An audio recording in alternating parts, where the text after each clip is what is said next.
Bismillahirrahmanirrahim. Elhamdülillahi Rabbil alemin. Vessalatu vesselamu ala eşrefil enbiya'i vel mursalin. Nebiyyina Muhammedin ve ala alihi ve sahbihi ve men tebi'ahum bi ihsanin ila yevmiddin. Əmmə ba'd. Əssəlamu aleykum və rəhmətullahi və bərəkatuh. Əziz və möhtərəm müsəlmanlar, Uca Allahın salamı, rəhməti və bərəkəti hər birinizin üzərinə olsun. Bildiyiniz kimi biz həc mövsümündəyik və Zilhiccə ayının 9-cu günü həcilər Arafa dağının ətrafında toplaşacaqlar, Arafa ərazisində toplanacaqlar və Uca Allaha dualar, ibadətlər, zikirlər edəcəklər. Həmən günü, yəni Arafa günü həcdə olmayan müsəlmanlar isə Arafa orucunu tuturlar. Arafa orucunun da böyük bir fəziləti var, əziz müsəlmanlar.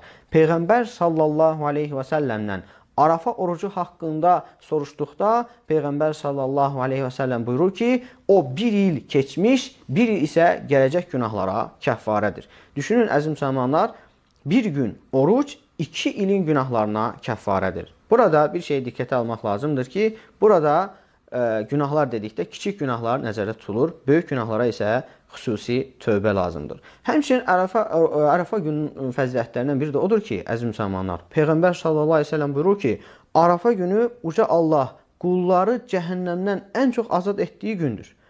Ən çox qulları cəhənnəmdən azad etdiyi gün Arafa günüdür. Uca Allahdan diləyirəm ki, hər birimizi bu ibadəti, bu gözəl, bu üstün, fəzilətli ibadəti yerinə yetirməyə müvəffəq etsin, bizləri bağışladığı qullardan etsin. Həqiqətən Allah rəhimlidir, bağışlayandır.